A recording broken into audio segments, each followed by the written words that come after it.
Hello friends, അപ്പോൾ ഇന്നാണ് ആ ദിവസം. ഭയങ്കര ടെൻഷൻ ഉണ്ട് കേട്ടോ. അപ്പോൾ നമ്മൾ ബെഡിൽ എല്ലാ മേക്കപ്പ് പ്രൊഡക്ട്സൊക്കെ വലിച്ചു വാരിയിട്ടേക്കുവാണ്.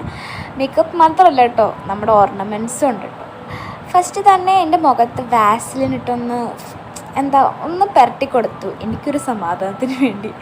പിന്നെ എൻ്റെ ആകെ പാൻ കേക്ക് മാത്രമേ ഉണ്ടായിരുന്നുള്ളൂ, ഒരു പ്രോഗ്രാമിൽ നിന്ന് കിട്ടിയതാണ്. അപ്പോൾ അത് വെച്ച് സ്റ്റാർട്ട് ചെയ്യാമെന്ന് വിചാരിച്ചു കേട്ടോ. എൻ്റെ വേറെ ഇങ്ങനെ പാൻ സ്റ്റിക്കൊന്നുമില്ല കേട്ടോ. അപ്പോൾ എൻ്റെ ഉള്ള പ്രൊഡക്റ്റൊക്കെ വെച്ചിട്ടാണ് ഞാൻ മേക്കപ്പ് ഉദ്ദേശിക്കുന്നത്. എൻ്റെ മനസ്സിൽ ഒരു മേക്കപ്പ് ഒരു സംഭവം ഉണ്ട്. അപ്പോൾ അതുപോലെയൊക്കെ വരുമോ എന്നറിയില്ല, അങ്ങനെയൊക്കെ ശ്രമിക്കുന്നുണ്ട്.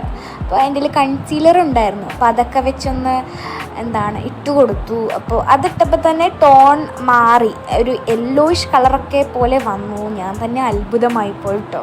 അപ്പോൾ കുറേയൊക്കെ എനിക്കറിയാം, പിന്നെ കുറേയൊക്കെ യൂട്യൂബിലൊക്കെ നോക്കി സെറ്റാക്കിയിട്ടുണ്ടായിരുന്നു. ആ ഒരു സമയത്താണ് എൻ്റെ ഫ്രണ്ട് വന്നത്. എൻ്റെ വീട്ടിനടുത്തുള്ളൊരു കുട്ടിയാണ്, എൻ്റെ ബെസ്റ്റ് ഫ്രണ്ടാണ്, എൻ്റെ ചൈൽഡ്ഹുഡ് ഫ്രണ്ടാണ്. അവളാണ് ഡ്രസ്സൊക്കെ ഇടാൻ വേണ്ടി എന്നെ സഹായിക്കുന്നത്.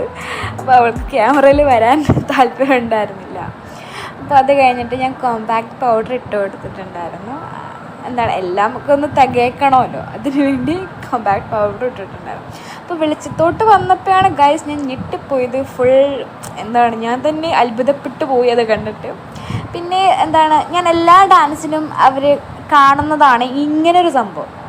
എനിക്ക് പേരൊന്നും അറിയില്ല കേട്ടോ. അപ്പം അതിന് വേണ്ടി ഞാൻ എൻ്റെ ഐഷാഡോ പാലറ്റിൽ നിന്ന് ഒരു കളർ എടുത്തു, പിന്നെ നമ്മുടെ കൺസീലറും വെച്ചു. അങ്ങനെ രണ്ടും കൂടി മിക്സ് ആയിട്ടാണ് അങ്ങനെ ചെയ്തത്. പിന്നെ ആ ഒരു റെഡ് കളർ മുഖത്ത് ഫുള്ളും അപ്ലൈ ചെയ്തു. അപ്പോൾ അവളോട് ചോദിക്കുന്നുണ്ട് എങ്ങനെയുണ്ടെന്ന്. അപ്പോൾ അവളും കൊള്ളാം എന്നൊക്കെ പറഞ്ഞു. അപ്പോൾ അത് ഫുള്ളായിട്ട് ഇട്ട് കൊടുത്തു.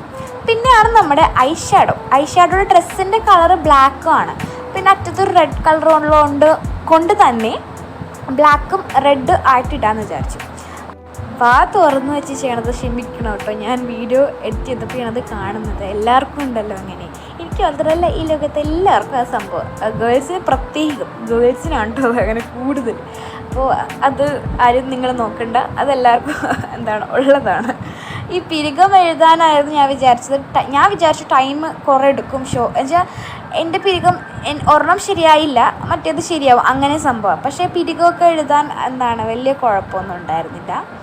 പെട്ടെന്ന് പിരികമൊക്കെ രണ്ടും സെയിം ആയില്ലെങ്കിലും അത്യാവശ്യം ഒരു ശരിയായി കിട്ടി എനിക്ക് പിരികം.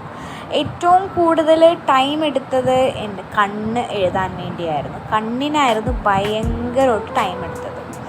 കണ്ണായിരുന്നു ഒരു വാല് ശരിയാക്കുമ്പോൾ ഒരു വാല് ശരിയാവില്ല, അങ്ങനെയൊക്കെ ആയിരുന്നു കണ്ണിന്. പിന്നെ താഴെയൊക്കെ സ്പ്രെഡായി കൺസീലർ ഇട്ടിട്ട് കൺസീലർ തീർന്നു പകുതി. കണ്ണിന് വേണ്ടി മാത്രം കൺസീലർ കുറേ യൂസ് ചെയ്തിട്ടുണ്ടായിരുന്നു. അപ്പോൾ അതൊക്കെ കഴിഞ്ഞ് നമ്മുടെ കണ്ണും സെറ്റായി, അത്യാവശ്യം ഒരേപോലെയൊക്കെ ഒപ്പിച്ചു കേട്ടോ ഞാൻ. അത് കഴിഞ്ഞിട്ട് ലിപ്സ്റ്റിക്കാണ് കേട്ടോ. അപ്പോൾ ബഡ്സൊക്കെ വെച്ച് ലൈനൊക്കെ ചെയ്ത് കൊടുക്കുന്നുണ്ട്. അതും അത്യാവശ്യമൊക്കെ പാടൊന്നായിരുന്നില്ല. അങ്ങനെ എല്ലാം കഴിഞ്ഞ് എല്ലാം സെറ്റായി. പൊട്ടും തൊട്ടു, ബ്ലഷും ഇട്ടു. പിന്നെ ഒരു ഗിൽറ്റർ ആവാൻ വേണ്ടി എൻ്റെ കുറച്ച് ഐഷാഡോയിൽ തന്നെ ഗിൽറ്റർ ഉണ്ട്, അപ്പോൾ അതൊക്കെ ഇട്ടൊന്ന് ഫേസിലിട്ടു. ഡ്രസ്സ് എങ്ങനെ ഇട്ടു എന്നൊരു വീഡിയോ വരുന്നുണ്ട് കേട്ടോ. അപ്പോൾ അത് ഉടനെ ഇടും. അപ്പോൾ ഇപ്പോൾ ബൈ.